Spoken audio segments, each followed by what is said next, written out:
sayang dan cinta Nabi, hubunglah tajuknya ataupun sebenarnya Maulid Rasul sallallahu alaihi wasallam. Bagi nak ajar orang lain, Maulid Nabi ni kena sambut hari-hari. Orang kita setahun sekali jadi punya ritual. Sambut tapi tak ikut. Nabi sebut, maaf bukan Nabi sebut. Katakanlah kamu man idda'a hubbal Nabi bighairi ittiba'in fahuwa kadzdzab. Siapa yang mendakwa yang dia cinta Nabi tapi tak ikut pun Nabi, maka dia adalah pembohong besar.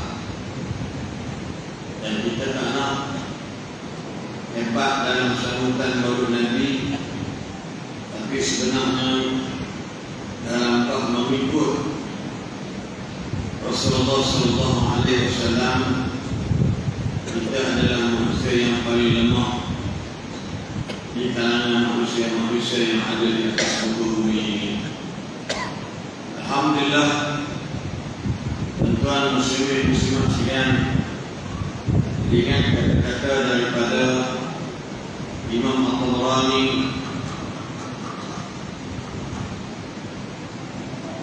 yaitu man tamassaka bi sunnati 'inda fasadi ummati falahu ajru syahidin atau falahu ajru mi'atu syahidin. Siapa yang pegang teguh dengan sunnah aku di ketika umat aku rosak, maka bagi mereka pahala yang bernilai pahala mati syahid ataupun bernilai dalam matan yang lain 100 orang mati syahid.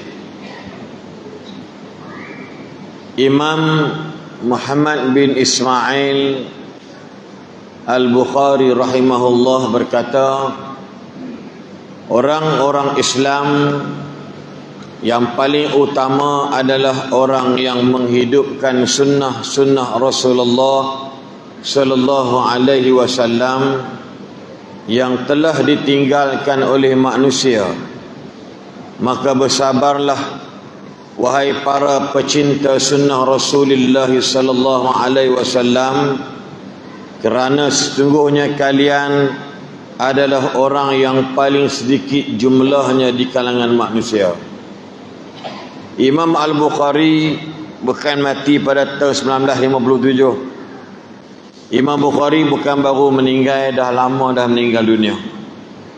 Dan kita membaca kitab-kitab hadisnya yang tidak ada syak pada kesahihan dan keabsahan hadisnya, sama Imam Muslim, iaitu telah banyak menulis atau menghimpunkan hadis-hadis Nabi sallallahu alaihi wasallam. Dia bercakap itu di zaman dia. Dia bagi tahu dekat kita, maka bersabarlah wahai para pecinta sunnah, kerana sesungguhnya kalian adalah orang yang paling sedikit jumlahnya di kalangan manusia pecinta sunnah. Sebab itu antara orang yang mempelopori Maulid Rasul ini namanya Sultan Salahuddin Al-Ayyubi.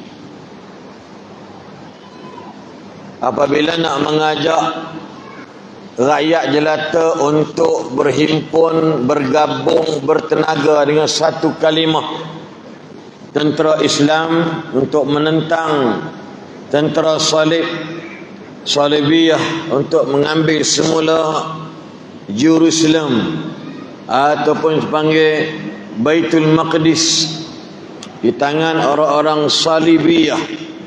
Dalam bahasa kita ni sebut orang-orang Nasrani atau yang seerti dengannya sebab ada gabungan-gabungan.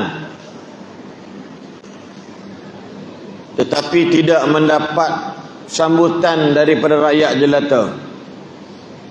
benda ni dah zaman zaman Sultan Salahuddin Al-Ayyubi. Bergabung ikut rakyat mengatakan dengan ipar yang bernama Sultan Muzaffaruddin Gakburi. Pujuk rakyat jelata khususnya anak-anak muda supaya jom join tentera untuk lawan. Sultan Salahuddin dah berbincang dengan negara-negara yang lain. Sama ada di negara namanya panggil Al-Haramain ataupun dari sudut nama-namanya Iraq dan sebagainya, dia pemimpin setuju. Tetapi siapakah yang akan memacu, siapakah yang akan jadi peneraju? Maka tidak lain tidak bukan Sultan Salahuddin lah yang menjadi peneraju bersama iparnya riwayat.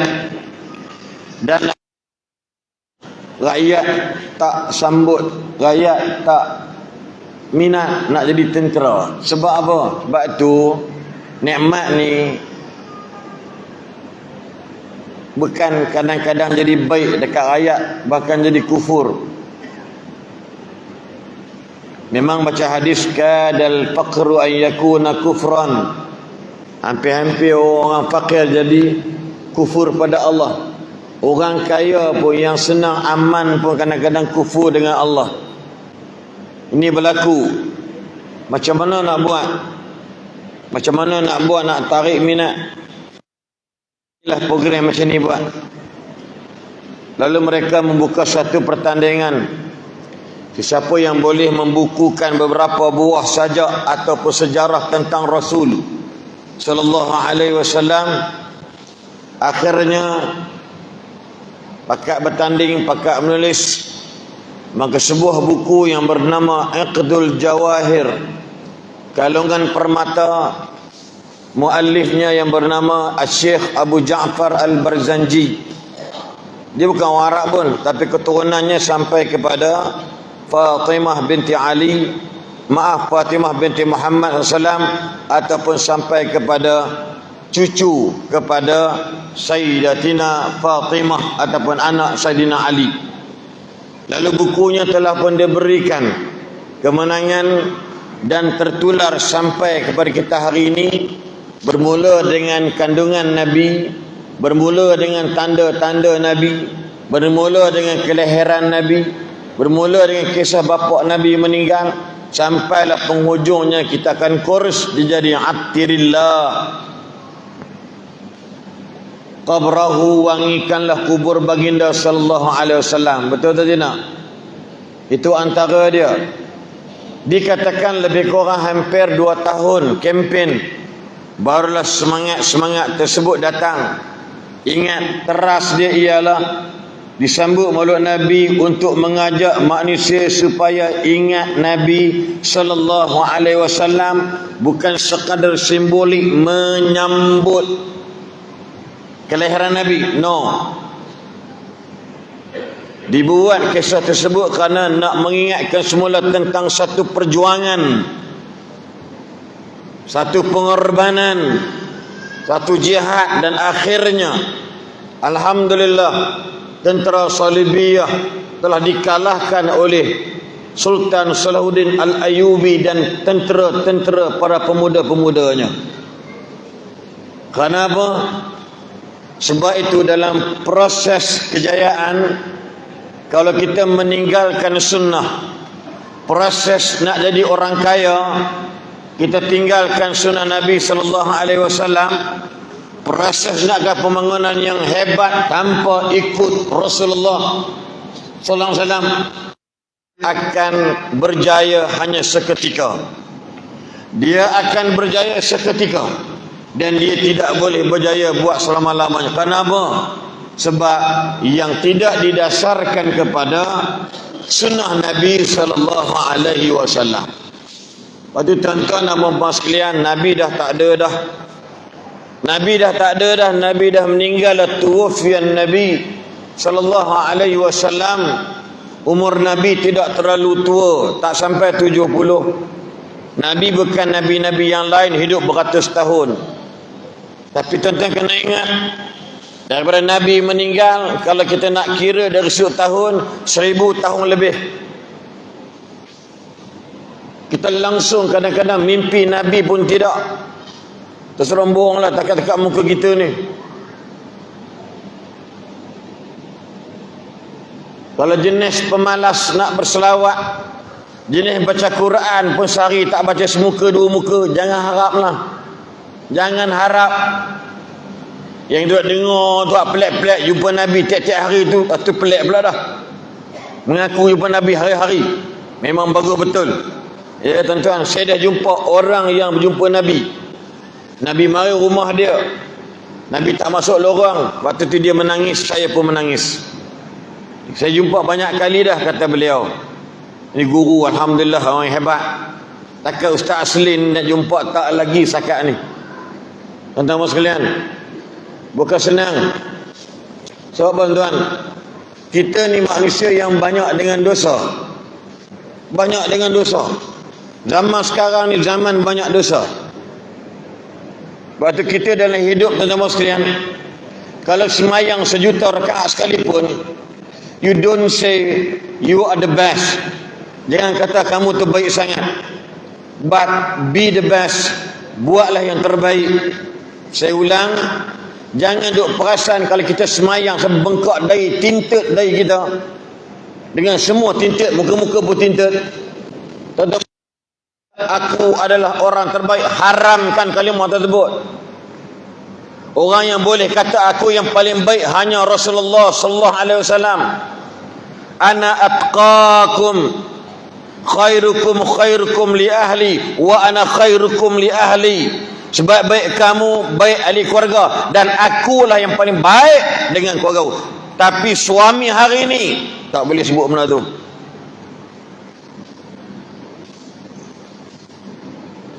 Orang yang perfect tidak lain tidak bukan adalah Nabi kita Muhammad sallallahu alaihi wasallam. Abu Bakar As-Siddiq dipuji oleh sahabat, dia berdoa minta ampun kalau apa yang dia puji itu tak ada pada aku. Abu Bakar As-Siddiq.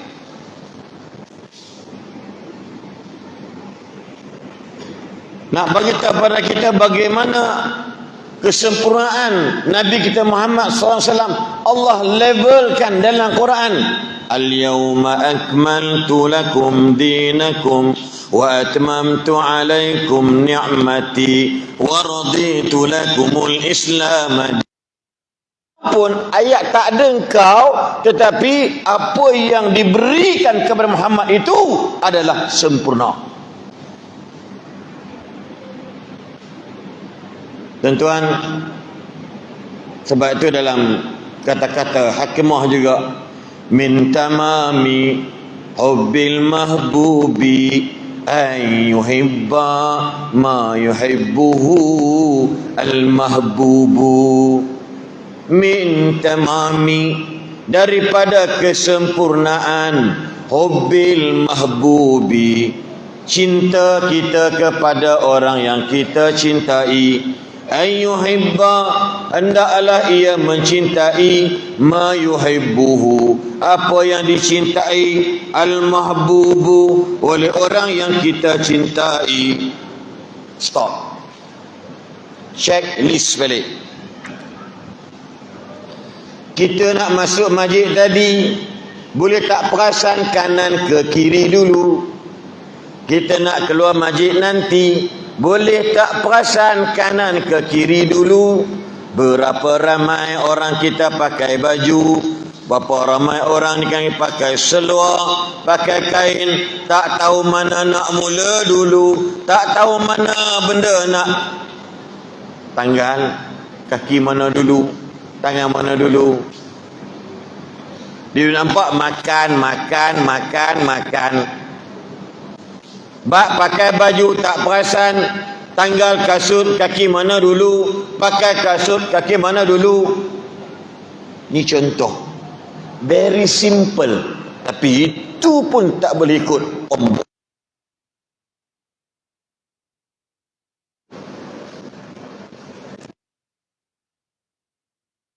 Daripada video sampai tapah belarak, sampai terkoyak kain rentang, sampai lengah imam-imam tu belarak. dengan kain samping, dengan perut buncit, ketat kain samping pula. Pakai imam sini, imam tempat lain, imam bidu, imam tapah. Tuan-tuan punya sakan. Tapi tuan-tuan, sunnah Nabi, lepas belarak-belarak tan selawat, duduk di belakang serokok. Aku pun 08 juga. Cuma aku tak duduk di Perak. Langsung tak duduk. Umur setahun tu buat pelari duduk di pokok Senang Kedah. Lepas tu bila lawan bola Kedah Perak, sokong Kedah. Saya bukan ekstremis. Kan? Tapi pertubuhan anak-anak Perak ada Ridwan, dia pelantik pula jadi jawatan benda dah. Tak apalah anak Perak. Dia orang pakat qasidah Ustaz atas pentah. Ya Hanana, ya Hanana, ya Hanana, ya Hanana. Kan? Zaharuddinul Muayyad bi zuhur Nabi Ahmad. Sedap. Batu tausiah Ustaz naik 15 minit. Dia keluar belakang Ustaz, dia pakai serokok. Aku kata haram dia buat ni. Saya berhenti, saya kata saya tak boleh berokok sebab saya ni tak nak pasif. Perokok pasif masa ada orang lain hisap, dia tumpang asap. Saya kata penganjur minta maaf, tolong suruh dia orang berhenti serokok boleh tak? Saya kata baru selawat. Saya tepuk meja. Baru selawat. Tak habis lagi majlis selawat. Dia pun nak naik balik lepas ni. Pakai tak naik dah buat tu. Saya kata jangan biadab dalam majlis selawat. Nak isap rokok isap, saya tak larang. Tapi jangan isap majlis. Dah diterterakan majlis selawat. Bidu berselawat. Tinggal rokok. Tak kira kau yang berhormat ke, kau esko ke, kau pengarah ke, kau apa benda ke, ketua jabatan ke, tolong tinggal rokok.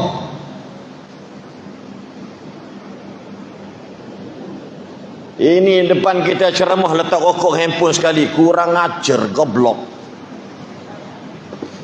Sorry to say. Mulut saya ni agak kasar sikit lah. Saya tidak larang kau isap rokok. Tapi dalam majlis perkuburan, jangan siapa isap rokok. Mayat, jangan. Saya imam daerah 08 tahun. Saya kata ke budak tu, kan aku ambil batu ni, aku ambil kayu ni, aku bali muka kau. Kau nak? Bapak mati, kalau nak bakat, serokok. Saya tak ada masalah bahasa rokok. Bak ayah ni besok rokok ingat. Sebelum dia meninggal pun dia serokok. Tapi nak bagi tahu, tolonglah hormat majlis. Ini contoh tuan-tuan. Hormat majlis. Kali kita buat majlis berselawat. Ini contoh. Betul atau tidak? Betul atau tidak? Ustaz Asrin tak kata haram serokok. Itu cerita lain. Tapi tolonglah walau makruh sekalipun, janganlah isap rokok dalam majlis berselawat. Alhamdulillah tuan-tuan. Yang nampakkan kotak rokok dia tarik pelan-pelan, buh dalam baju dia balik. Megah no lah kotak rokok mahal dia tu. Saya pernah ceramah, orang yang berpangkat VIP pun sama juga. Dia kata minta maaf, kata boleh tak letak di belakang. Bukan saya nak cerita itu tuan-tuan, tapi selingan sikit lah. Tuan-tuan, dalam pandangan-pandangan ulama-ulama ni sebut pada kita ialah kenapa kita kena hidup ikut sunnah.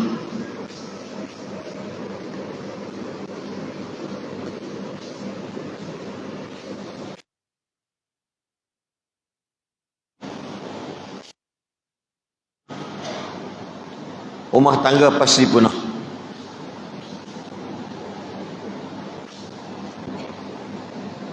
Habis ustaz tu kahwin 25 tahun dah. Punah. Sebab apa?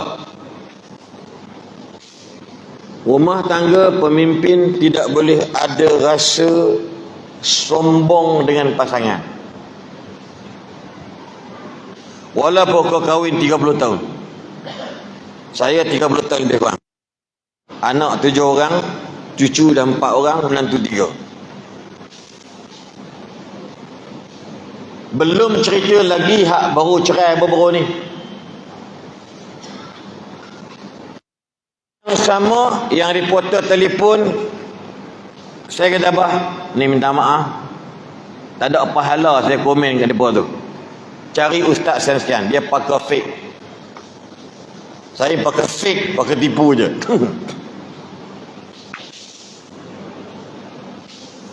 Sunnah Nabi hidup dalam rumah tangga ni, pasangan tidak boleh ada walau sekelumit sombong. Awak tu pendapatan gaji tu I bagi dekat you. Cerai. Hang tu kalau aku tak ambil hang duduk dengan aku, hang duduk dekat kampung apa nama Ambang Kayangan benda dah orang belakang tu. Kau takkan dapat duduk kereta macam ni tau. Lepas tu bercerai. Confirm. Tuan-tuan dengan hadis sahih tersebut. Kalau lah orang masjid kata, alhamdulillah, perubahan masjid ini kerana kamilah. Tak lama masjid itu akan hancur.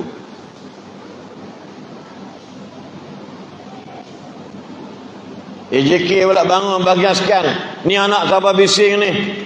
Mana bapak? Bapak tak datang. Anak-anak je datang. Ada makan datang. Apa tengok tak tak orang tua tu mampus dulu. Ataupun masjid tu budak-budak takkan mari dah. Sebab cakap itu gimmick dia walaupun kecil. Nabi kata pada la yadkhulunal jannata man kana fi qalbihi misqala habbatin min kibrin. Takkan masuk syurga orang dalam jiwanya sombong. Tuan-tuan tahu tak?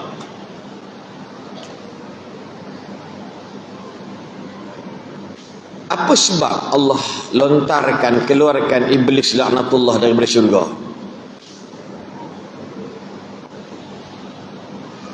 Apa sebab?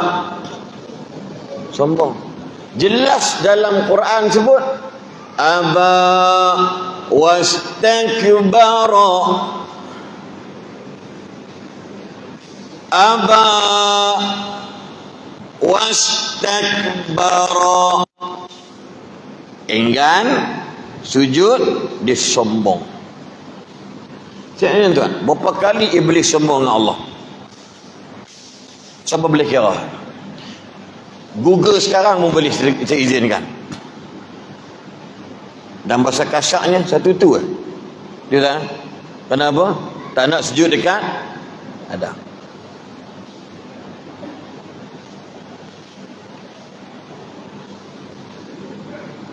Sombong pasal tak nak sujud dekat Adam.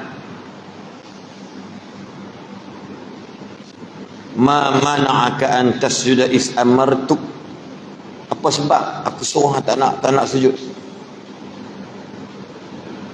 Khalaqtani min nar wa khalaqtahu min tin. Dan kenapa iblis benci sangat dekat Adam?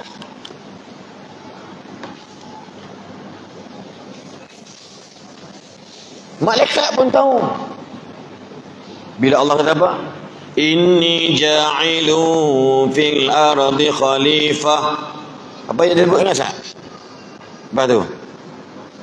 Kamu nak jadikan manusia dekat bumi wa yasfikud dima, ada kan? Malaikat pun tahu panggil manusia ni bergaduh sampai kiamat.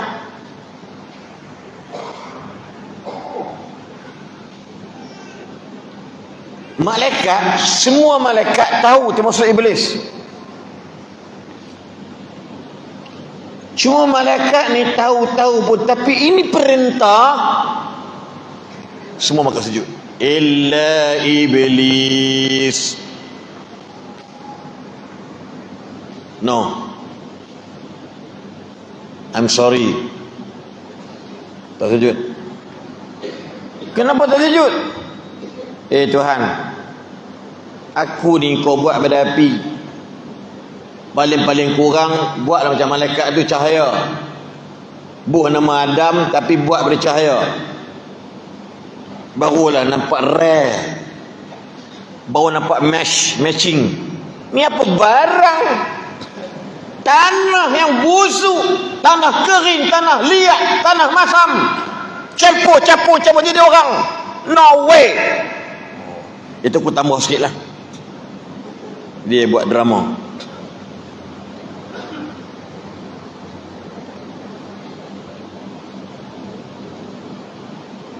Tuan-tuan, bila fikir balik Ustaz, ni sahabat saya UM tu ni. Bila fikir balik kan, logik tu ada. Logik. Akal lah. Ni saya bagi contoh ni. Akal. Mana ada orang buat masuk tanah dalam rumah? Ibu-ibu balik karang terai, genggam tanah dekat luar tu, buat masuk tak atas katil, tabur. Suami tak, awak ni dah kenapa ya? Tu kalau drama alih bahasa. Abang, sedarlah diri. Bukankah kita daripada tanah abang, kepala otak engkau tu dia.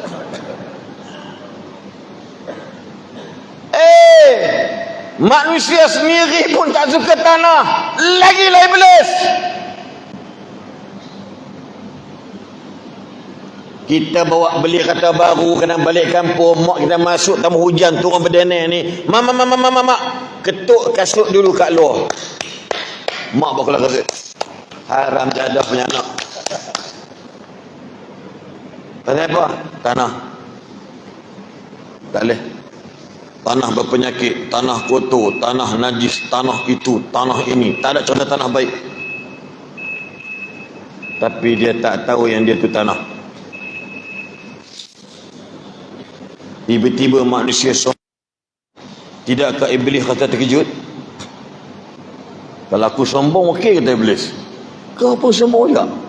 Agak-agak sudah beratus kali, berapa ratus kali kah manusia yang dibuat pada tanah tak sedar diri sombong dengan Allah. Tambah-tambah yang tak sujud kepada Allah, yang tak semayang, jutaan sombong kepada Allah. Yang pakaian yang mendidahkan aurat, yang sombong pada Allah. Yang mencuri, sombong dengan Allah. Yang makan rasuah, sombong dengan Allah. Pasal apa? Tak sedar diri. Ada azan ke? Tak payah. Halal lah. Tuan faham maksud saya?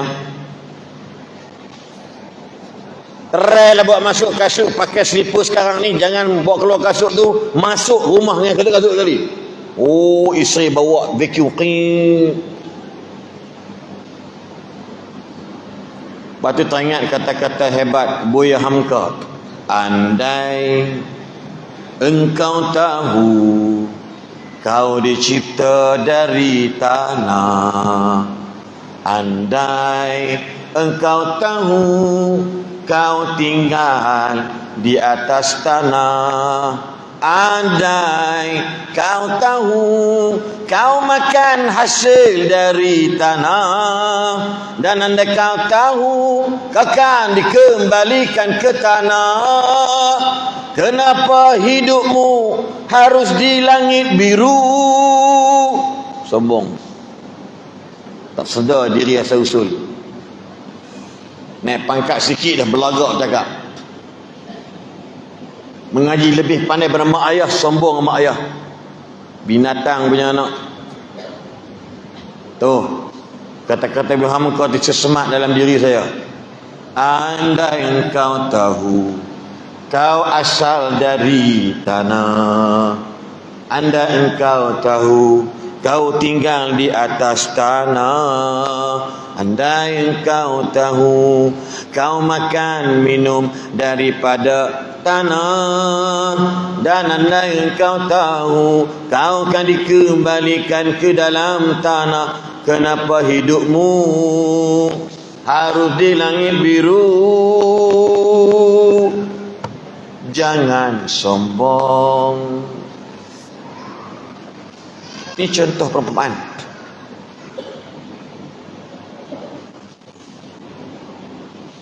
Saya ulang balik, sejarah iblis ni paling besar sekali sombong. Dia tak nak sujud ke Adam. Tuan-tuan, yang kita jenis tak sedar diri dah berapa kali sombong dengan Allah. Sebab kita tak sedar kita ni tanah yang berbau. Saya cabar ibu-ibu di belakang, balik rumah karang, pegang ketiak suami. Pegang ketiak suami, calit, kemudian cium. Kemudian pegang celah kangkang suami. Tonyok-tonyok sikit, calit, cium. Apakah bau ketiak dengan bau kangkang sama? Tak sama. Tahi telinga, korek, cium. Tahi hidung, korek, cium. Apakah bau tahi hidung sama? Korek tahi pusat, kau cium. Korek tahi gigi, cium. Apakah bau tahi tersebut sama? Tahi punggung, tahi mata, tak sama.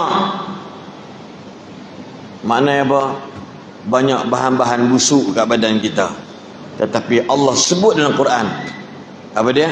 Laqad khalaqnal insana fi ahsani taqwim.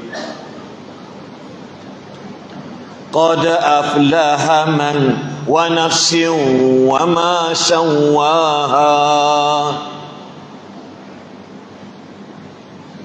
Thumma radadnahu asfala safilin. Ingat. Tuh. Hina tau. Tanah paling dalam sekali. Lepas tu jangan sombong. Orang sombong tak ke mana, rumah tangga boleh porak-peranda. Kalau saya sombong, saya kahwin dengan bini saya susah piang. Rumah dia ayak pun tak ada. Mani dalam kelebok. Tahu kelebok? Tempat kolam tu. Yang pak mentua ambil ayak buah racun dalam tu. Pergi tembok pokok demikian kacang panjang. Tu ku mani dalam tu. Hari pertama. Faham hari pertama? Malam tu malam wajib. Takkan itu nak terjemah sampai habis. Tengok tu dia rumah mak mentua aku, satu-satu rumah di dalam estate, di dalam ladang kelapa sawit. Wah, ni semua tak ada, elektrik tak ada, air. Ini alhamdulillah gaji saya 300, bini saya tak bekerja. Kalau saya ungkit yang ingat abang kahwin dengan yang lah, yang boleh duduk senang sekarang. Confirm porak-peranda. Saya bercakap depan tuan-tuan. Confirm porak-peranda rumah tangga. Jangan sombong. Patutnya abang kahwin dengan yang lah. Hari ni abang senang. InsyaAllah 70 tahun hidup. Kahwin. Be the best. But don't feel the best. Itu sunnah. Nabi seorang je boleh sebut. Ana khairukum li ahli, ana bukan.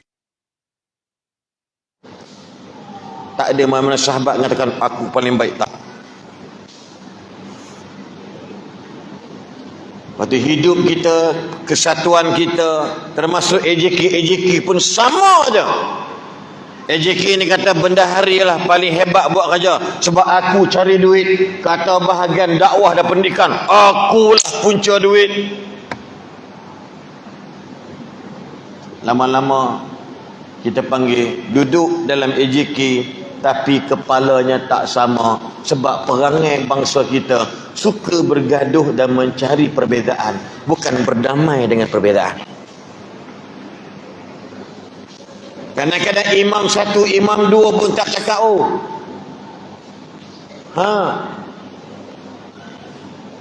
Imam dua kata dekat JK, boleh tak minta duit allowance lebih sikit?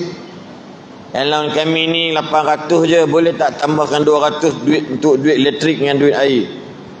Benda hari tepuk beja bam. Ni cawan ni punggung naik atas. Kerja tak pakai mani, nak elong tambah. Benda hari pula bekas askar, bekas pegawai warren, something tak sudah. Jadi 5 minit je. Siapa berani cakap macam tu, saya ex imam daerah. Saya bukan ditamatkan jawatan, saya letak jawatan, saya profesional. Ceramah dah banyak sangat, kena berhenti. Walaupun diberikan keizinan oleh pengarah Jabatan Masjid Selangor. Nak berhenti tak, saya surat, pasti berhenti. Dekat ceramah, saya bagi green light. No, tak ada tu. Saya tulis tu, bold. Saya nak bisnes takaful. Gaji saya 5,000 sebulan, gaji imam baru 1,100. Apa barang? Tuan-tuan perhati tak? Imam berubah. Kenapa? Gaji ciput. Sunnah konon berlarak sakal sembelih lembu 6 ekor. Bila imam nak minta elan lebih, dia tepuk di meja ni berlubang. Memang brengsek betul. Bukan bidu tu, badar.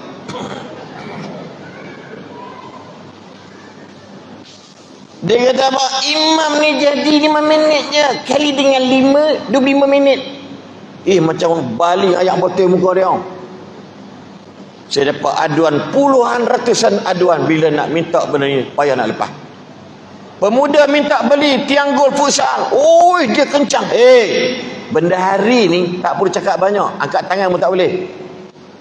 Kau bukan AJK umum, kau ni khusus sahaja. Siapa-siapa beli dilantik, lulus saja keluarkan duit. Dia disebabkan dia pengurusi pun takut dengan dia. Nampak gayanya. Kita tangguhkan paling kemudian. Tak payahlah mesyuarat. Dalam mesyuarat kena lawan. Kalau ada 20, 11 sokong, 9 tak sokong, walaupun 2 je menang, kena jalankan. Sayyidina Osman kata, kalaulah 2 yang tak sokong, yang katalah tak sokong tu, yang hak kalah tadi ni, cerita ke orang, bunuh dia. Itu syura. Berat.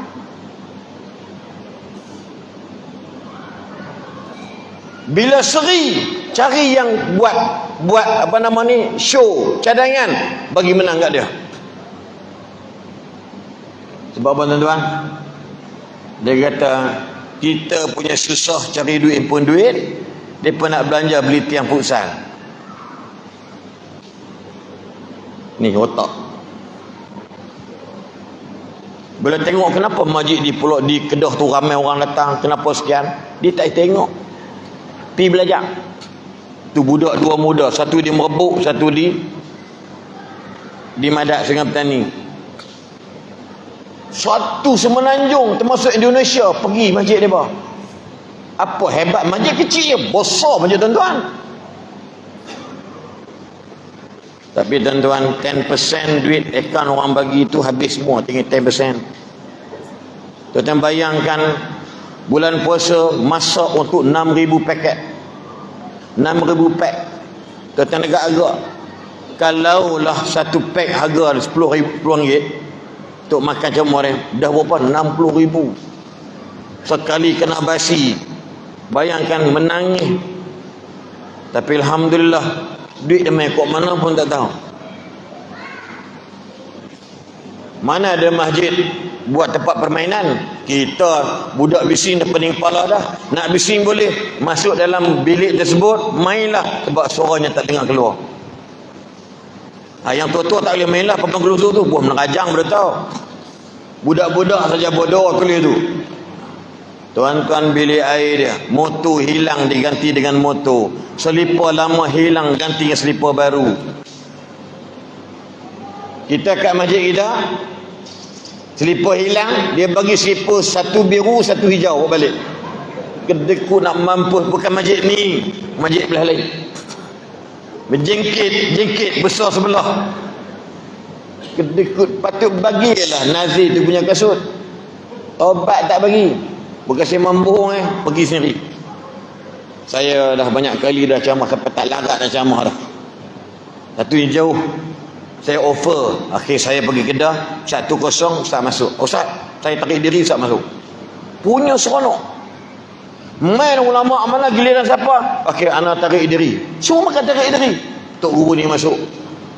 Main apa siapa pun. Tapi subhanallah. Tuan-tuan nak bagi tahu dalam bahasa mudahnya bagaimana mereka menyusun strategi masjid. Ini contoh. Alhamdulillah tuan-tuan, masjid kita ni aircon, kipas helikopter. Ni kipas kalau berbuh kepala ke atas, yang kita terbang ke tempat lain ni. Sedar-sedar nu kampung Kampuchea. Ni pasal di bawah dia tak boleh naik atas. Cuba pasang ke atas. Gini lagi kita ceramah. Sedar-sedar nu sungkai. Tu dia. Masjid saya ada 2-3. Dia buka tu. Siapa tak pakai spender mampu. Ku ingat lagi loh merah spender dia. Kata spender bini dia ikut. Sebab nampak nipis. Lepas tu dia biar tak tutup. Kurang hajar punya orang tua tu. Dia nampak macam perempuan menarik kabinet gini kan. Gitu. Sebab apa? Semua pekat terlepas main kat bawah tu. Dah melopong dah. Dia punya kiblat ikut kipas. Dia benci ni. Jadi gitu. Mu tak ada. Duduk bawah kipas semua. Jadi bulat-bulat. Sepenin lah orang kita. Tapi sejuk tuan-tuan. Ni nak beli ni. Medik mana? Berapa ribu ni? Tak. Ingat berapa ribu? Berapa? 50 ribu. Ha? 5 ribu? Murah ha? Tapi kena tipu lah. Kontraktor pun tu masalah ha? Semua nak tutup. Tuan-tuan, Allahu Akbar. Saya ni seperti saya nak sembang-sembang. Tuan-tuan pernah dengar tak? Bila Nabi SAW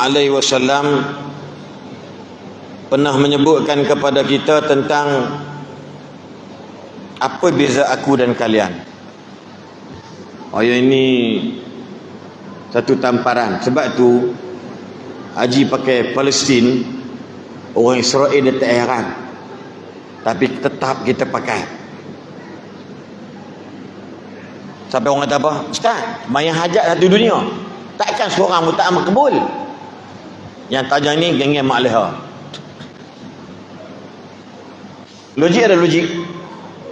Ni kita semayang satu dunia Muslim semayang hajat.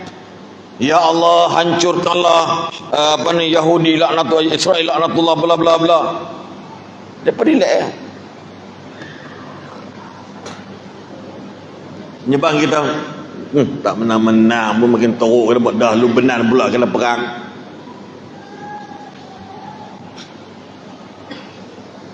Tuan-tuan kena hadam Lebanon, Jordan, Syria, termasuk Yaman, walau bukan Biladus Syams, Palestin, especially Palestin. Nabi kata itu merupakan ardus syuhada, bumi orang mati syahid.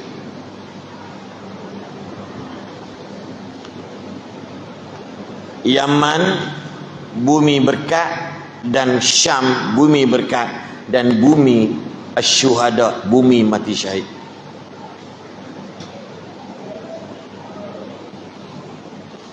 Yang dimaksudkan menang itu ialah bukan menang dalam keadaan kita berperang, kita menang.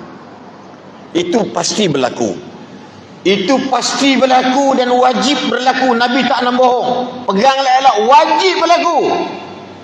Pasti berlaku. Nabi tak nak bohong. Bila? Don't ask. Waktu kesabaran, kata kita sabar pun ada batasan. No, sabar tak ada batas. Sabar sampai kiamat. Tapi kemenangan mereka ialah anzalallahu fi sakinati fi qulubihim Allah turunkan, campakkan ke dalam hati mereka ni tenang. Keluarga syuhada, keluarganya respon dia tak macam kita. Keluarga mati syahid sejak zaman Nabi hanya keluar yang mata. Aku dikhabarkan Abu Ja'far apa? Sepupu Nabi tu mati perang. Mula-mula siapa yang meninggal tu? 2 orang tu sahabat Nabi. Ingat tak? Allahu Akbar, lupa pada sebut, lupa pada Allahumma salli ala Muhammad. Ingat tak dalam perang, satu peperangan yang sahabat mati, Abu Ja'far ke apa ni yang kena bunuh tu? Ja'far bin apa? Tak ingat Syekh? Perang apa? Bukan. La ilaha illallah. Tak apa. Nabi kata at'imu ala Ja'farin tu. Nabi kata berilah makan kepada ahli keluarga Ja'far. Awak je lupa pula dah. Tak apa. Yang dia mentimun, dipotong kaki, potong tangan. Nabi hanya sekadar menangis. Lepas tu kalau tuan-tuan tengok semalam dia post gambar saya dekat berapa belah gambar tengok. Bayangkan sekali kena bom, tulang selangka aja. Ni, kali kena bom mempak betul dengan dia orang tu. Bila berderai, organ-organ semua tak ada dah. Yang tinggal tulang selangka aja. Tulang selangka dengan kepala bertengkorak. Hancur punya bom asid. Kita ni buat apa? Orang video ni buat apa? Saya cakap banyak doa.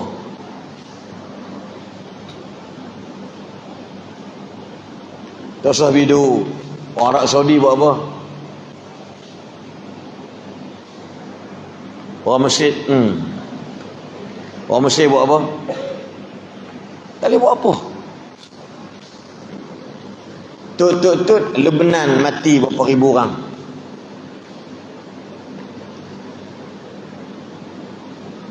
Dr. Ismail Haniyah meninggal. Boni pemimpin jihad Nasrullah meninggal.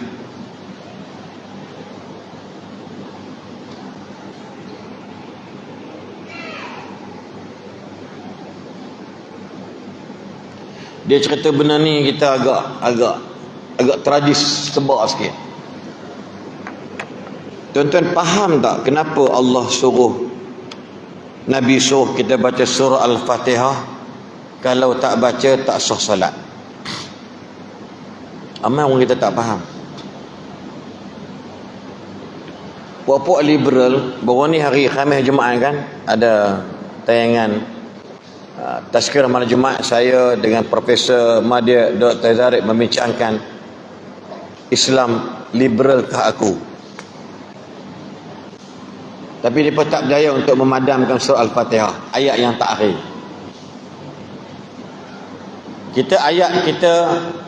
Ayat yang kedua, yang ketiga, yang keempat pun kita buat amalan tak kena. Tuan-tuan perasan kita baca doa, dalam Fatihah tu doa. Iyyaka na'budu wa iyyaka nasta'in. Betul tak? Boleh terbalik agak. Iyyaka nasta'in wa iyyaka na'bud. Gelong makmum. Tapi kata ulama, begitulah transaksi umat. Dalam semayang kami, iyyaka na'budu wa iyyaka nasta'in. Tapi transaksi hidup dia, iyyaka nasta'in wa iyyaka na'bud. Sepatutnya kepada engkaulah kami sembah dan kepada engkaulah kami minta tolong. Tapi amalan kalau kepada engkau kami minta tolong dan kepada engkau kami sembah.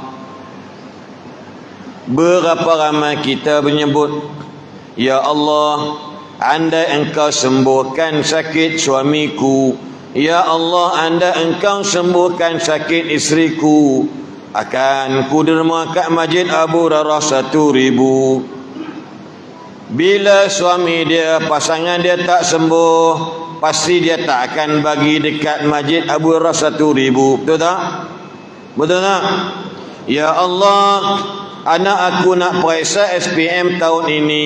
Kalau kau beri dia berjaya dapat lulu masuk universiti, aku nak berpuasa 3 hari. Kalau tak boleh masuk universiti, hanya masuk pusat serenti, puasa tak? Puasa tak?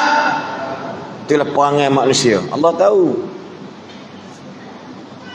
Ya Allah, andai suami aku naik pangkat, ya Allah, pangkat sekian-sekian, ya Allah, aku akan pastikan kami akan derma 1/3 gaji kepada Masjid Abu Hurairah ini. Tiba-tiba tak nak pangkat, bagi tak? Itulah iyyaka nasta'in wa iyyaka na'bud. Terakhir sekali Jumaat nanti mayam macam itu. Metro ke depan, kena pecah perempuan ini. Silap gambar dalam apa nama sliding Jumaat pun kena tukar habis. Silap gambar. Tuan-tuan, itu sifat manusia. Dia suruh Tuhan, ya Allah, bagi, nanti aku bagi balik. No. Kalau kita nak memancing,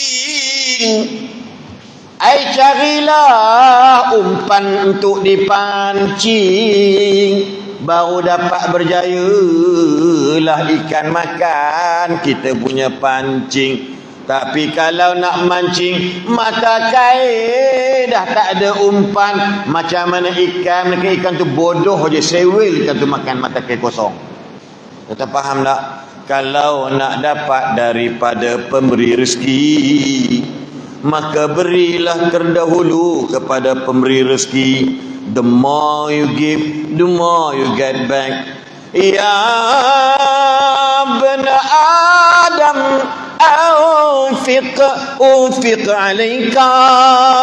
Hei anak Adam, dermalah, nanti ku ganti mula. Ni otak. Orang nak, hari diri tak bagi orang. Ya Allah, anakku ni sakit, sembuhkanlah anak aku. Akan ku wakafkan tanah belakang masjid itu. Anak dia mati, tak sedekah punya, percayalah.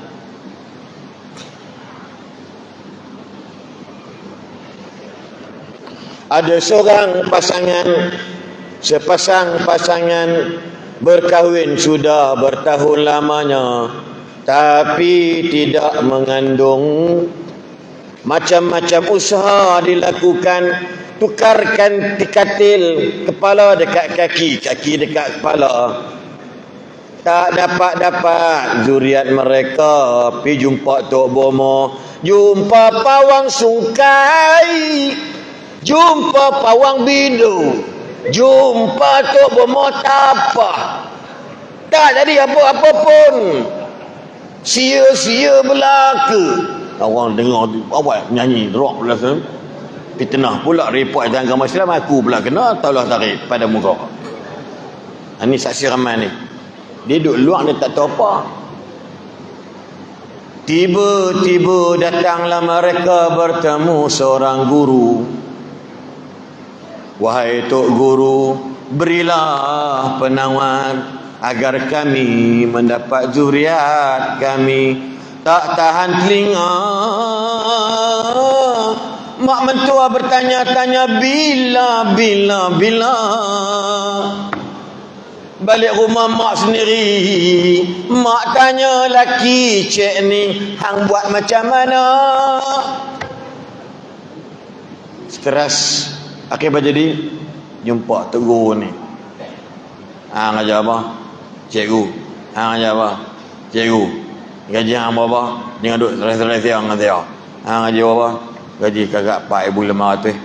Okey, bini hang ajar apa? Gaji bini lebih kurang tak? 4,200. Copak dua jadi berapa? 9,7. Ni, gua nak tanya belah bini. Boleh tak start pada bulan ni gaji tak dapat lagi, hang bagi derma separuh gaji hang. Tak berkedut ni. Bulu kening ni duduk tadi. Gila Tok Guru ni. Kalau gaji 42, 2,100 kena sedekah. Sampai hang mengandung. Wih, lama. Duk ada dia pun 7 tahun tak beranak lagi. Tak, memberi itu bukan seronok, tapi menyakitkan bagi orang yang tiada ketakwaan. Ni lepas ni try tengok, ada kutipan derma, berapa ramai yang nak bagi derma, bahkan berbunyi dekat tabung. Derma. Asal ceramah derma. Macam tengok wayang gitu dia. Iya. Pasal apa? उसके दिल के अंदर बहुत खराब हो गया है, दिल तो pagal kosak. Cikgu ni pun mengamalkan, yalah bulan ni 2,000 lebih, bisa 2,000 lebih, bulan sekian 2,000 lebih, setiap bulan. Tiba-tiba cikgu tadi tak tahu yang dia mengandung bulan ke-5 atau yang ke-6. Tiba-tiba tak datang period. Dia kata you. Jenis orang sekarang ni nak panggil abang segan. You. Dia ni to. Dia to you. You. Ya to. To you. Pasal apa? I rasa I tak datang period lah. Jom pergi ke klinik. Dia kata, ya. Ada masalah apa ya? Masalahnya Tuan Doktor, saya dah tak datang period dah bulan ini. Kemudian saya rasa macam nak melulu-lulu. Sekejap ya. Doktor ni pun 72 tahun. Sekejap. Ambil botol ini, pergi kencing. Baiklah Tuan Doktor. Begini. Batuk. Alhamdulillah. Congratulations. Awak sudah mengandung. 5 bulan habis 6,000. Lebih 10,000. Hari ini dia beranak je kerja dia.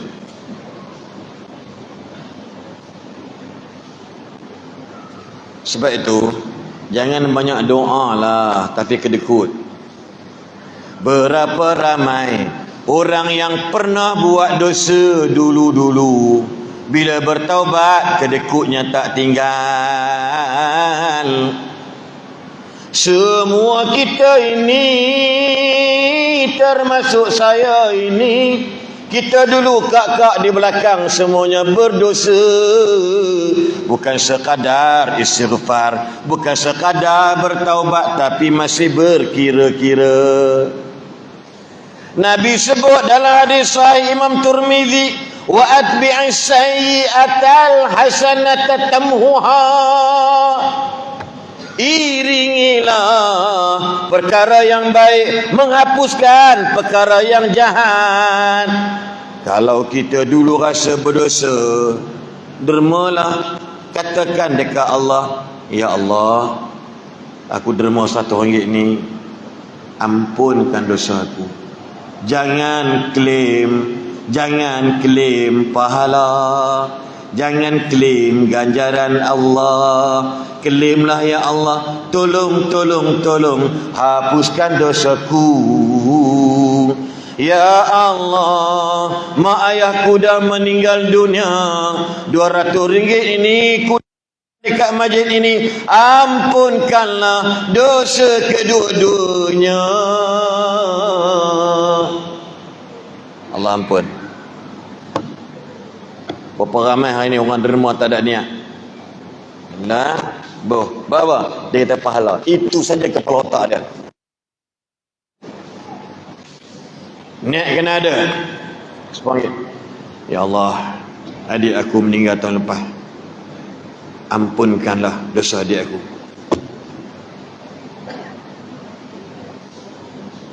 RM1, cara RM1. Tak ada masalah.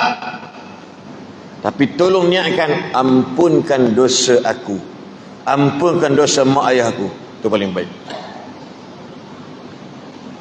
Jangan duduk kira RM1 dapat 700. Ibarat Quran kata sebenih tanam jadi 100 ni tangkai. Setiap ada 100 apa? 7. Satu tak mana cabut biji 700. Tak bayar. Bukan sesuatu Al-Quran yang salah faham. Lebihkan kepada itu. Aku derma ayat mineral ni 20 kartun. Supaya orang dengar ceramah malam ni sejuk leher dia orang. Ya Allah, andai engkau terima sedekah air itu, ampunkan dosa mak ayahku ya Allah. Tolong ya Allah. Allah ampun.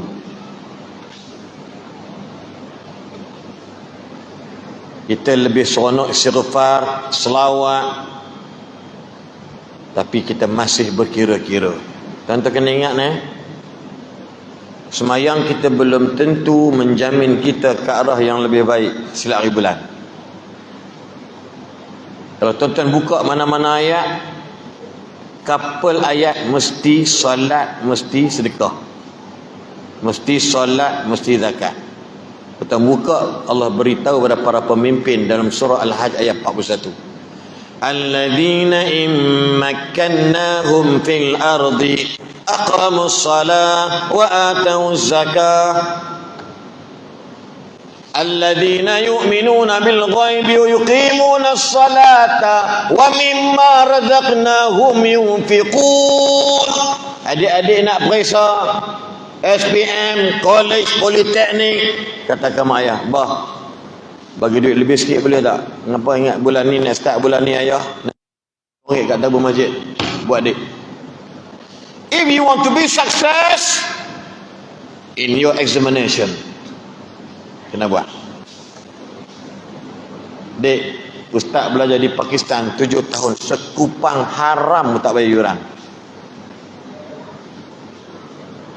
Di Malaysia ni buka kelas tahfiz, dah minta derma kata tempat nak buat satu sekolah tu pun berpuluh tahun berusia. Kalau dia selebriti okey lah, ramai dia punya follower dia. Kalau tak selebriti, lepas dah siap pula sampai 500-600 sebulan kena bayar sewa. Anak orang miskin terus merempat lah. Ingat sikit ke RM500, RM300? Kalau orang susah, anak ramai 6 orang. Sebab apa? Mencerminkan tentang kita rakyat Malaysia. Sebab tu Tuhan pilih Palestin di sana, bukan di Malaysia.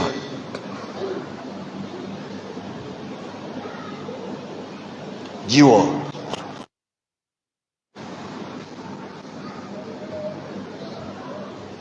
Kita dengar azan Allahu Akbar, Allahu Akbar. Agak-agak berapa ramai mereka datang. Hayya 'alas salat.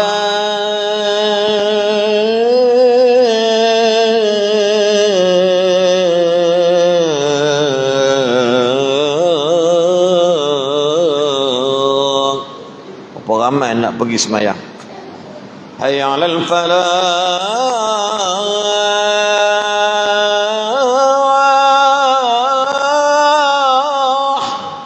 Berapa ramai nak sahut kejayaan. Dekat rumah kita sebelah-sebelah yang seronok tu pejabat. Surau tingkat 7, pejabat tingkat 8, jalan kaki boleh tapi tak boleh nak pergi. Sebab tu Malaysia tak layak untuk jadi negara Palestin. Yang ada awareness and alert about Palestine sahaja, make a doa. Duit, doa, duit, doa. Tawakal depa. Kita tengok isteri kepada Dr. Ismail Hanif. Kita tengok nak video dia. Allah campakkan ketenangan dalam hati dia orang. Apa bini dia lepas Dr. Ismail Hanif boleh dipindahkan daripada Iran ke Qatar. Dia kata, ya habibi. Kita tengok sebab. Ya habibi antal mahbubi. Dalam bahasa kita lah. Wahai kekasihku yang ku sayangi. Tak apa, selamat jalan. Kita tengok ni, kita pun keluar mata dia, relax je. Wah kekasihku, tak apa, selamat jalan ya. Salim ala ikhwanina syuhada'i minal Gazzah. Sayang, jangan lupa sampaikan salam kat saudara kita daripada Gazzah ya. Tak ada merong-rong. Pasal apa? Mereka menang kalah kita umat berapa bilion orang Islam, tapi tak boleh lawan para pejuang-pejuang mujahidin di sana. Kenapa? Allah telah berikan kemenangan kepada mereka. Allah campakkan ketenangan.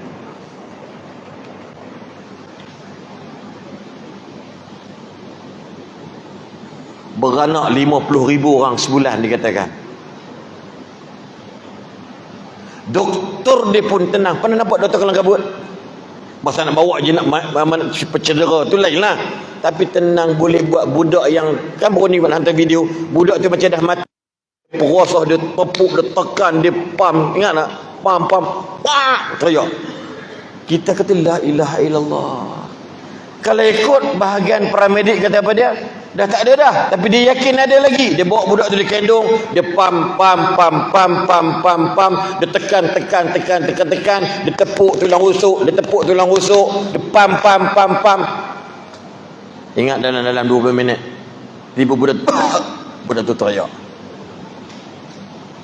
Walau dah bertemu dengan kematian, mereka tetap tak give up. Adik-adik,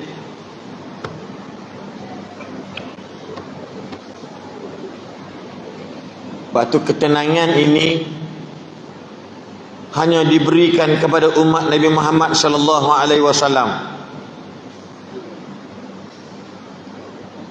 Batu saya kata tadi dalam hadis yang sahih, innama masali wa masalukum kamasali rajulin istawqada naran faja'alatid dawwab wal farash yaqa'na fi fa ana akhidun bihujadikum wa antum taqahamuna fihi.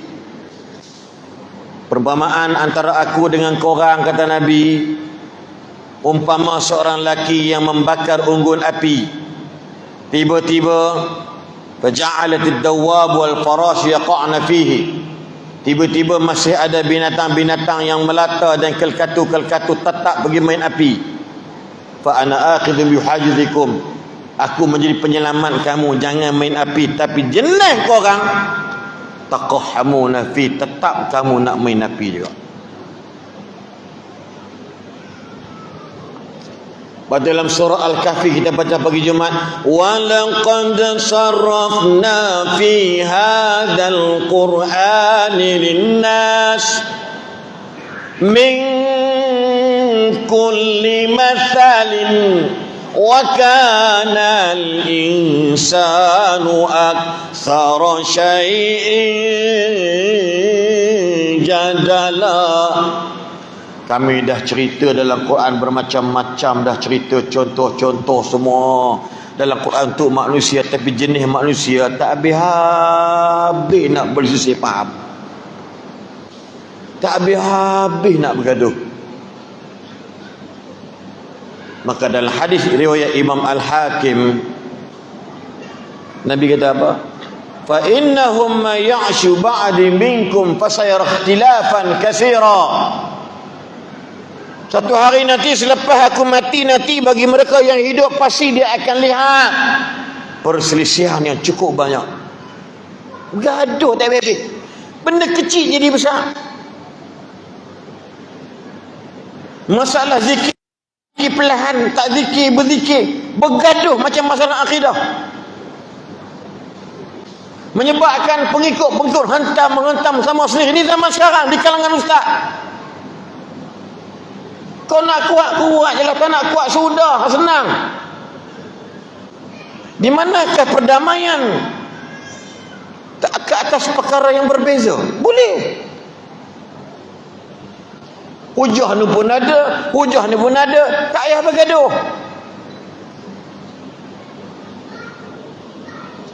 Saya tegur influencer yang memang agak terkenal. Dia kata, kamu dia siasat orang sampai pergi buat video kes sexual harassment bla bla bla. Anthony polis ke? Anthony polis ke? Dia kata, Pak Ustaz, kalau di mahkamah ni pun dia terlepas, saya akan dakwa di mahkamah antarabangsa. Oh boy. Title Ustaz, mengaku penceramah pendakwah. Tuan tahu tak? Follower dia hentam kita ni, tuntang. Saya kata benda ni benda aib, biar pihak PDRM sahaja yang kacau. Engkau tu bagi laporan, report sudahlah. Ni turun Kelantan, turun sana, tu buat video suruh perempuan tu mengaku. Lah masuk mahkamah, apa jadi? Habis cerita. Pejam mata tukang cerita pun yang suruh, yang laki pun lebih kurang sama juga, yang dia pun sama je menyimpan video-video tersebut. Dah berapa lama disimpan. Dan saya tidak akan bersahabat baik dengan orang macam ni. Ni kalau Allah dengar, tak perlu kita nak buat benda-benda yang siasat bukan kerja kita. Kecuali kalau polis panggil untuk jadi saksi, dipersilakan. Sampai dia kata kalau dia tidak didakwa di mahkamah di Malaysia, saya akan bawa ke mahkamah antarabangsa. Besar sangat ke benda ni yang kau nak bawa ke mahkamah antarabangsa tu? Malaysia pun dah cukup dah. Ni suka cari aib orang.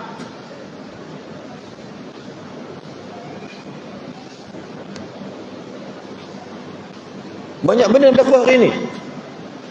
Sebab tu nak bagi Nabi kata, kamu selepas aku mati nanti kamu akan melihat khilaf yang cukup besar. Bergaduh. Ni nak baca tahlil duduk ke berdiri? Tu. Ada orang buat tahlil, baca buku tu. Saya pula 8 tahun buat tahlil, baca buku mukadimah aja. Lepas tu ku hayun lah pada depan aku tu.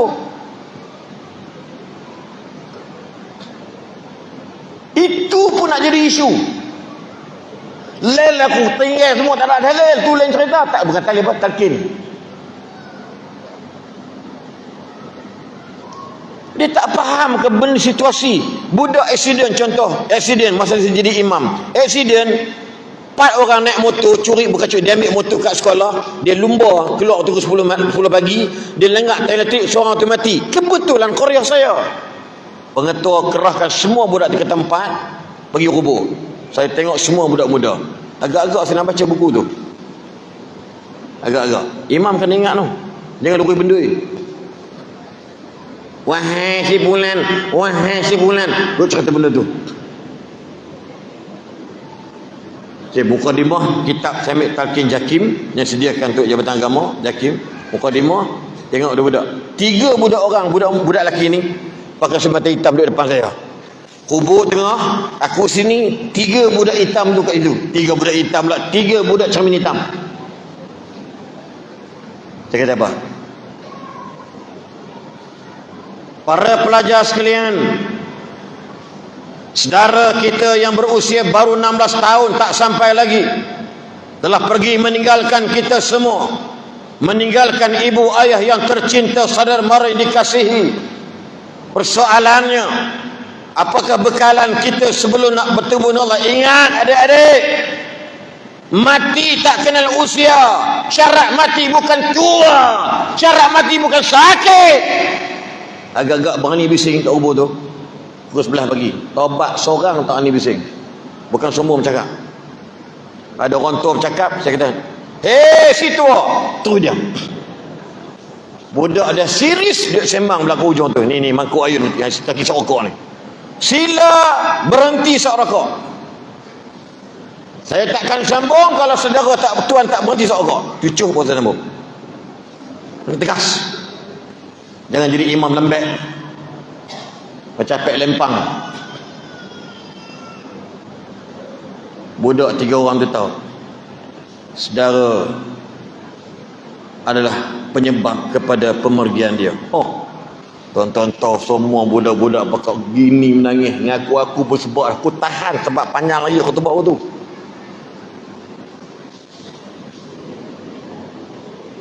Mohonlah kemaafan kepada ayah ibu, kepada yang telah meninggalkan kamu. Penyebab kamu adalah pun dia ajak tak ajak, kalau kamu tak setuju maka tak jadi sebab macam ini. Tapi ingat, mati itu tangan Allah. Tuan-tuan dia pakai kereta, dia bakal menangis yang perempuan cikgu pun sekali lah. Mai-mai terpeluk saya. Saya sebab macam anak saya. Macam nak bayar anak saya.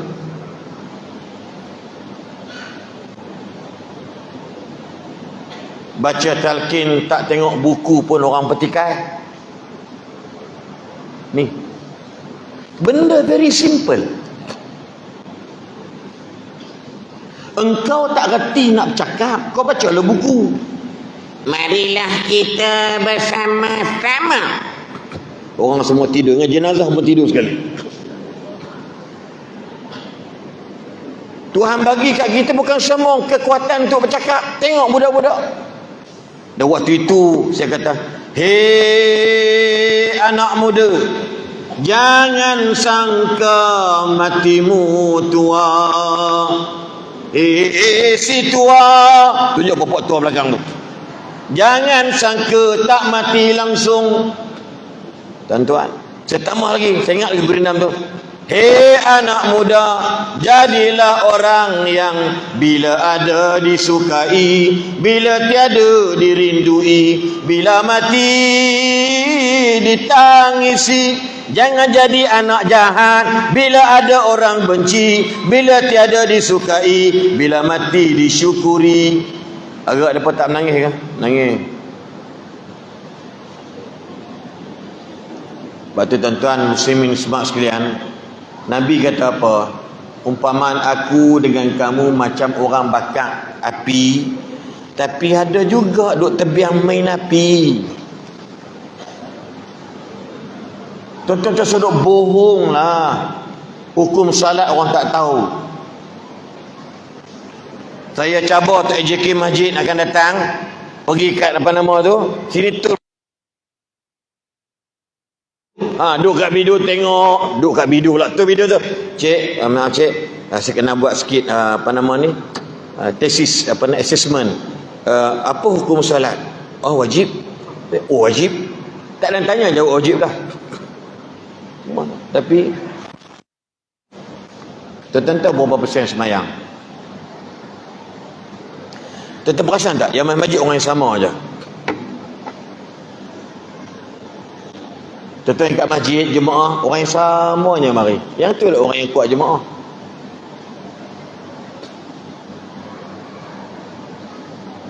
Askar ke, polis ke, boni ceramah di TUDM di Labuan. Saya cakap dekat komander kota staf pangkat besar, Brigadier General, apa nama lupa dah. Cakap dekat dia, dia angguk lah. Ramai-ramai kuliah subuh, ini yang dipilih.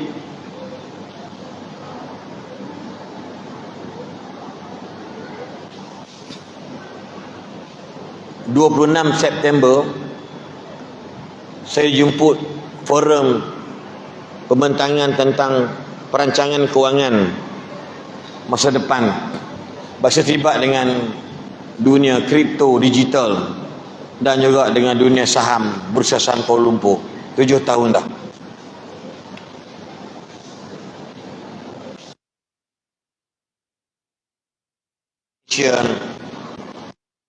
public offering yang daripada MITI tu. Tuan-tuan tahu tak, kami pihak yang jemput tu KWSP. Kemudian sehari sebelum nak forum di itu, pukul 9 pagi, pengarah negeri Kedah briefing dulu. Ustaz, dengar elok ni. Ustaz tahu tak, kalau boleh nanti Ustaz ceritakan kepada audien, tak sampai 30%, 27% seluruh Malaysia yang menukarkan simpanan EPF daripada akaun riba kepada akaun Islam. Negeri Kedah, tak silap dia kata tak sampai 20% menyimpan duit dalam EPF, tapi tidak lagi menukarkan daripada konvensional yang riba kepada syariat. Sedangkan 2016 ke 17, hampir dah 10 tahun, 11 tahun dah, bagi untuk peluang orang Islam tukar kepada syariat. Yang orang Islam rajin cakap, dia kata kenapa kerajaan tak ubah terus? Nampak tak? Dia cari shortcut. Kenapa kerajaan tak ubah? Yes, saya pun jawab macam tu. Tetapi ini polisi, ini hak yang kerajaan dia tak ambil kacau. Tak ada lagi undang-undang akta, maka nak buat benda pun tuan empunya nama tu kena sign. Bukan susah, telah dimudahkan melalui online aplikasi KWSP. Jangan ambil yang hak jenis hitam putih tu, itu dah delete. Ambil yang warna-warni. 20% lebih je yang ada duit simpan di dalam syariat. Silap-silap orang yang kerja Kelang, dekat Kelang belah-belah Perak ni pun sama juga terlibat. Sebab tak sampai 27% sahaja yang tukar kepada amalan Islam. Lalu kami ceritakan pula, ada orang tanya, berapa persenkah persentage orang-orang Islam yang menceburi dalam dunia saham syariat, bursa saham? Kita jawab, hanya lebih kurang 3.8% sahaja. Sedangkan dunia pelaburan, kalau kena untung dia, ya Allah, untung tak tercapai bintang di langit. 2 hari lepas saya berceramah depan siasat politik seorang menteri yang bertanggungjawab dalam dunia ni. Dia kata IPO itu 12.5%. Initial public offering tu, dia buka katalah mula-mula 15 sen, tapi 12.5% untuk Bumiputera. Tapi tuan-tuan, sampai kena tanya, dan memang tak sampai kuota. Lepas tu balance sampai kat apa? Dapatlah kepada mereka tersebut.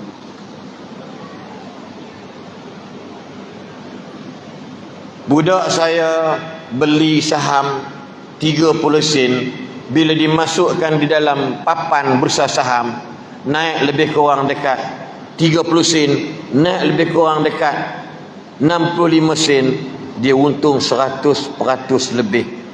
Daripada sekian-sekian ribu, dia dapat hampir 700 ribu. Walaupun dia berani buat loan, kita melarang loan. Tapi saya pesan dekat dia, jangan lupa, mak ayah tak pergi haji lagi, tarik siap-siap. Awak tak pergi haji, tarik siap-siap. Tak pergi umrah, tarik siap-siap. Kalau mak ayah tak ada, mak ayah, dia kata boleh ikut. Tapi tuan-tuan ibu-ibu, hanya 3.8% sahaja. Jadi saya kata tak heran kalau semayang pun diriwayatkan, dikatakan pun tak sampai 20% yang semayang 5 waktu sehari semalam. Sebab attitude itu diterbawa-bawa bukan setakat dengan Tuhan, tapi dengan bab muamalat pun dia buat tak betul. Berapa ramai yang masih kekalkan beli insurans kereta dengan insurans, bukan dengan takaful? Ramai. Tuan-tuan tak percaya, tuan-tuan tanya mereka yang dalam dunia insurans dan takaful. Saya 6 tahun dalam dunia takaful. Bila kita sembang makhluk Nabi, tuan-tuan agak-agak macam mana agak-agak? Saya ambil 3 minit boleh ya? Bila sembang tentang makhluk Nabi, ayah-anda fikirkan macam mana agak-agak yang kita langsung tak boleh nak tolong fikir untuk dia orang. Berapa ramai yang bercita-cita nak pergi haji umurnya 30-an. Berapa ramai yang nak pergi haji umur 40-an. Tapi ramai bangsa kita bercita-cita nak pergi haji selepas pencen. Ini statistik.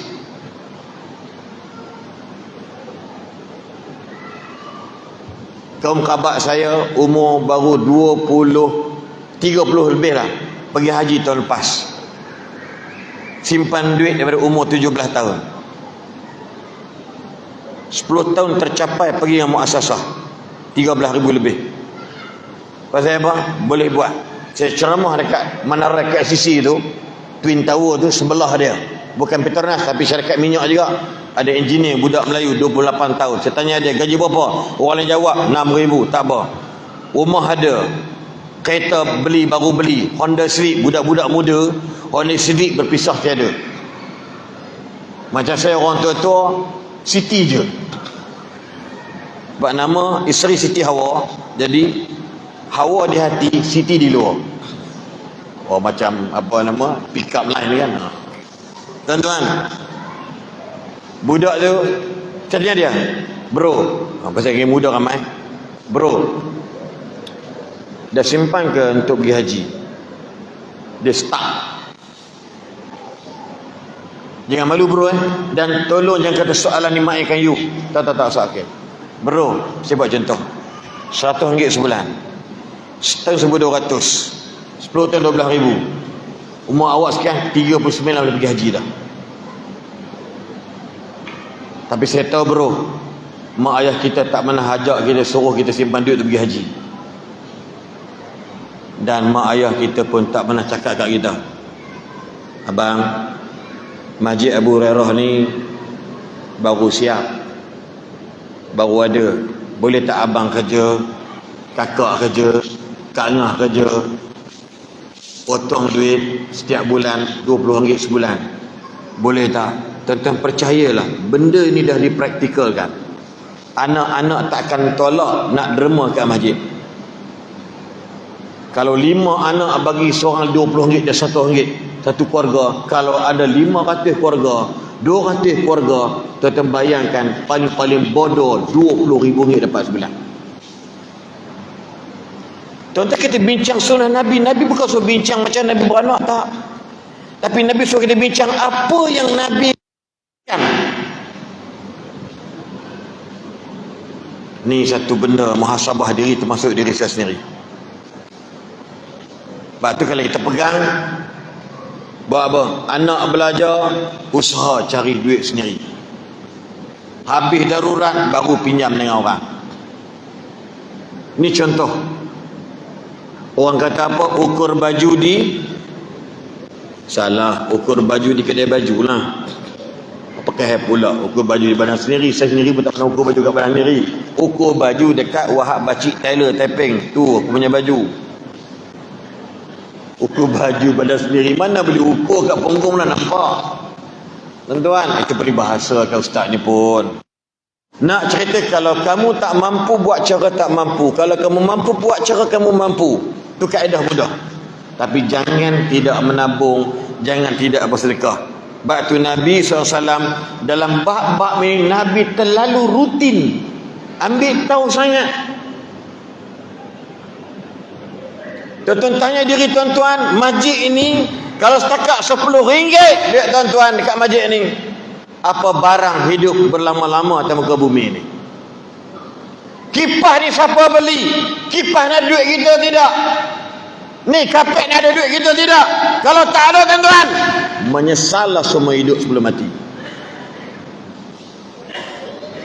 Komen tandas tak ada pintu pula, tandas tak ada engseng. Tuan-tuan boleh beli sendiri, drill masuk. Marah HJK masjid, nasi lemak tak cukup. Mangkuk, kau bawa nasi lemak rumah masing-masing, buat seorang 20 keping, 20 bungkus, mari letak pakat-pakat tukar makan, boleh. Masjid pun buat juga. Masjid jangan kedekut. Saya diadukan, bendahari komen, kita buat nasi lemak malam Jumaat 500, tapi yang datang tak sampai pun 300. Tapi nasi lemak saya sendiri pun tak dapat. Dia punca bendahari marah sebab nasi lemak bendahari tak dapat. Kita nasi lemak kita order 500, tapi kita tengok pengamatan kita yang datang malam Jumaat baca Yasin tu tak sampai 200 lebih pun. Tapi nasi lemak saya tak sekat ni saya tak nak dapat lagi sebungkus. Ini budak-budak ni main ni kadang-kadang tengok dia berlari, dia bukan nak main semayang, dia makan nasi lemak. Oleh itu kita kena kurangkan peruntukan nasi lemak. Macam bajet bulan 10 pula aku tengok dia ni. Janganlah. Saya dulu pergi masjid memang niat nak makan je, bukan nak semayang pun. Tu aku marah sangat tu. Dengar ni, saya dulu kat masjid Bukit Larik, pokok Senang Kedah tu, kalau tak ada makan kami tak pergi masjid. Itu zaman kita punya primary school. We must learn about that. Primary, secondary barulah cerdik sikit. Seorang ada pergi bank, lawak, tu tukang azan, dapat RM10 sebulan. Dan tuan, tak ada makanan pun. Mayang main aja. Tidak. Boleh. Oi, kita lepas siap. Hilang basikal orang tua tu. Duduk dalam kolam air tu. Jadi Parkinson orang tua tu nak angkat. Ingat jahat dulu ni. Kami perlubang kami lari. Mai bilang pukul kayu masuk dalam korang sebab kulit pecah. Aku punya kerja dulu tu. Tak ada makan, janganlah HJK buat macam tu. Bagi makan budak, orang tua-tua dia makan nasi lah, gaut. Jangan nak makan lah, pedas tak kena, manis tak kena. Budak-budak ni hambuh mendatang apa pun semua dia telan. Budak-budak ni malam ni kata ada makanan. Ada makanan? Ada makanan. Angguk cepat imamnya. Nampak nu takut dah. Dia marah. Tuan-tuan, saya bab-bab ni nak beritahu muslimin muslimat sekalian, akhir kata kita bermaulud Nabi ni so far is good. Buatlah, pertahankan. Tapi ingat, bukan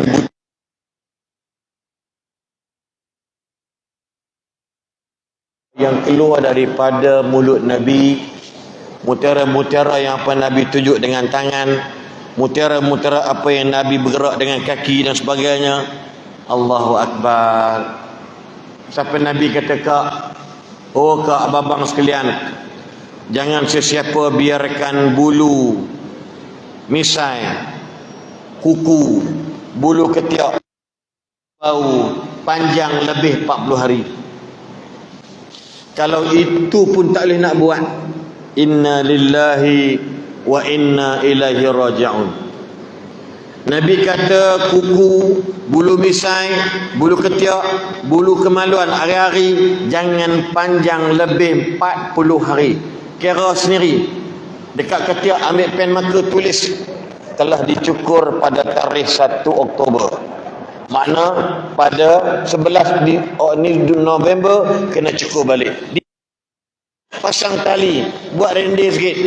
Telah pun dicukur pada 2 hari bulan Oktober, maka 12 hari bulan Disember kena buang. Kerat benang tali yang ikat tu, kemudian cukur buang. Nampak macam gurau, macam main-main kan Ustaz cakap. Itu realiti. Tuan-tuan kalau pergi kedai tengok makcik tu kuku dia panjang, beli kali tu, besok jangan beli. Bahaya orang kuku panjang, walau bersih macam mana sekalipun. I repeat, saya ulang, Walau bersih macam mana sekalipun kuku dia panjang, cukup beli hari ni, besok jangan beli dah. Berapa ramai orang biarkan misai panjang, nak makan, nak minum teh tarik bukan angkat gitu. 40 hari. Sebab tu kalau ibu-ibu tak percaya, ibu-ibu balik sekarang suruh suami angkat abang, angkat tangan, cabut bulu, ping, wow, ambil pemari hukum. Kalau panjangnya 2 inci, bermakna sudah 2 tahun dia tak cukup. Kalaulah berani cabut yang bawah tu, put, itu meloncat ke langit. Jarang orang buat gitu. Kalau panjangnya 2 inci, bermakna sudah masuk lebih kurang 20 tahun dia tak buat. Bayangkan selawat Nabi sallallahu ala Muhammad sallallahu alaihi wasallam, bulu ketiak 4 tahun. Nampak tak? Pak Bilal, innallaha wa malaikatahu yusalluna 'alan nabi, bulu hari 14 tahun tak buat. Nasib baik bulu tu, hak celah kangkang tu tak buang 40 tahun, dia berkumpul bulat. Kalau rambut dah jadi hantu lampir dah. Tu Tuhan bagi tu. Tuhan tak aibkan kita, tapi kita mengaibkan sunnah Nabi. Benda tu seketul macam rambut kumpulan elikat tu. Tuan-tuan, bayangkan kalau kencing. Saya tengok Ustaz Imam yang kencing pergi umrah dengan saya, pergi haji dengan saya, bukan dengan saya satu kapal. Dah lah pakai selepang, pergi kencing kaki air, berdiri. Berdiri.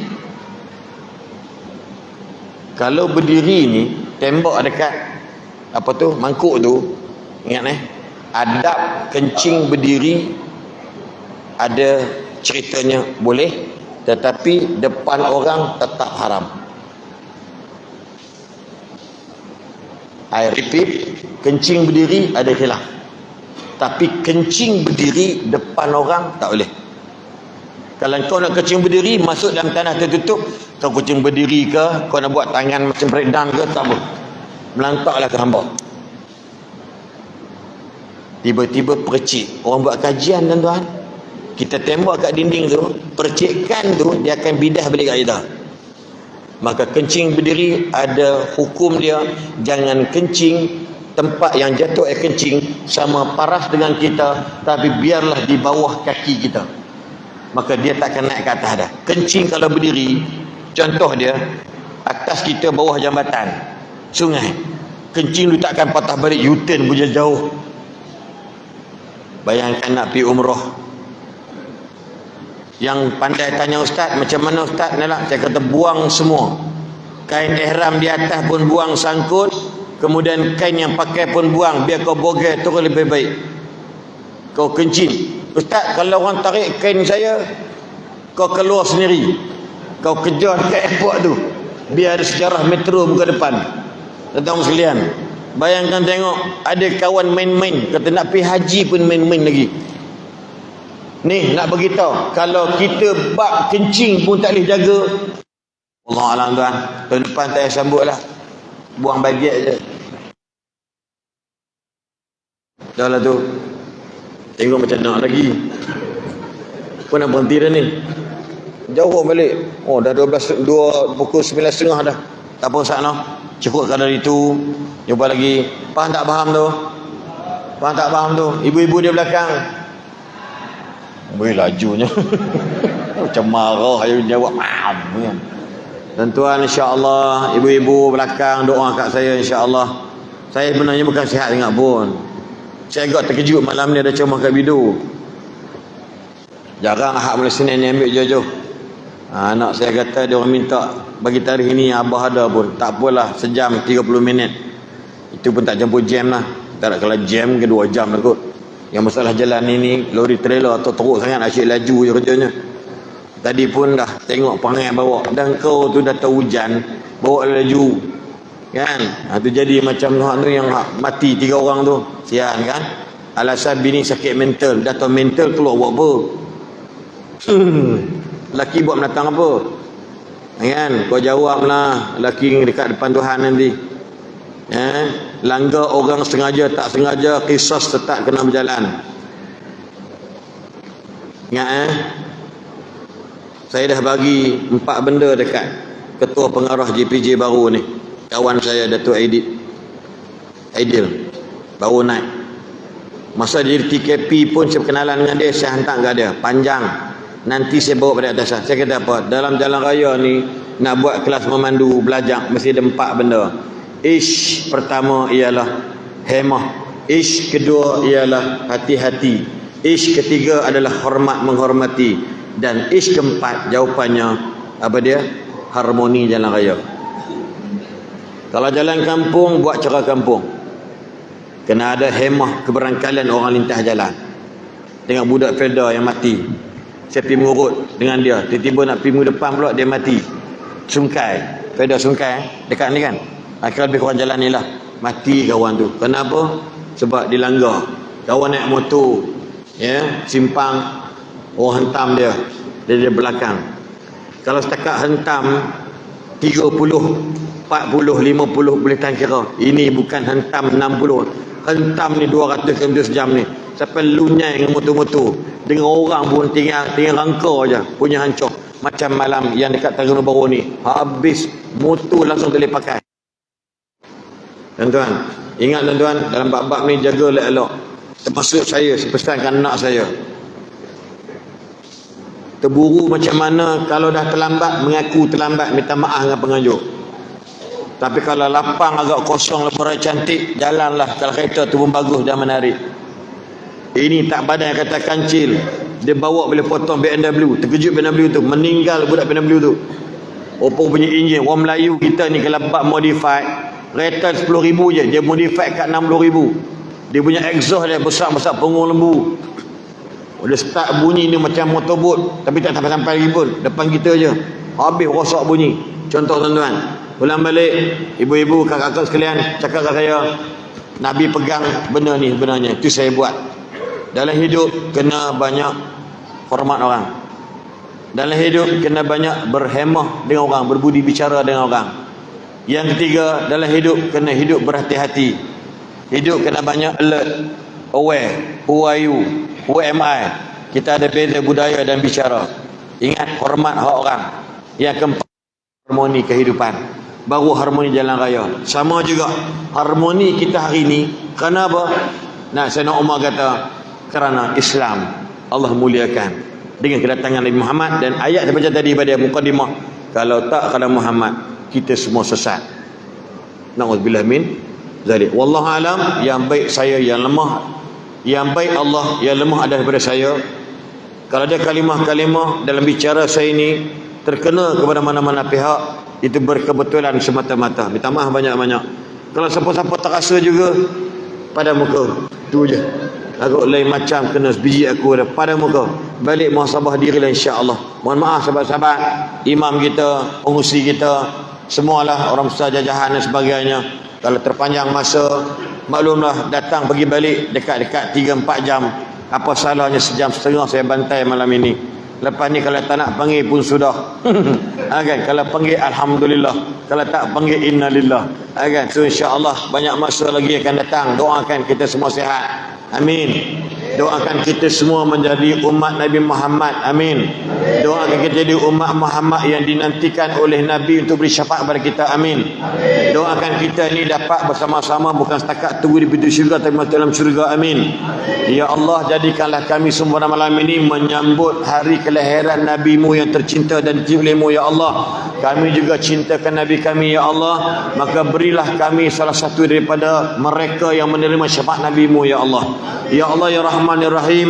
Kalau ada di kalangan kami sini, ya Allah, yang susah, ya Allah, tolong senangkan mereka, ya Allah. Ya Allah, ya Rahman, ya Rahim. Kalau ada di kalangan kami yang sedang sakit hari ini, ya Allah, Engkau penyembuh mereka, sembuhkanlah mereka, ya Allah. Ya Allah, anda ada di kalangan kami yang hidup mereka keluarga bermasalah, ya Allah, Engkau perungkainya, maka rungkaikanlah masalah mereka, ya Allah.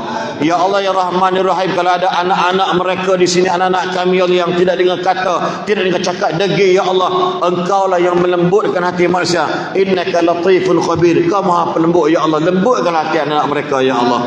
Ya Rahman ya Rahim, jadikanlah kami semua dalam masjid Abu Hurairah ini ya Allah, yang sentiasa dapat menyebut kalimah la ilaha illallah, la ilaha illallah Muhammadun Rasulullah sallallahu alaihi wasallam. Jadi amin ya rabbal alamin. Wallahu a'lam. Aqulu qawli hadza wa astaghfirullah alazim wa lakum. Wassalamu alaikum warahmatullahi wabarakatuh. Demikianlah ceramah yang disampaikan oleh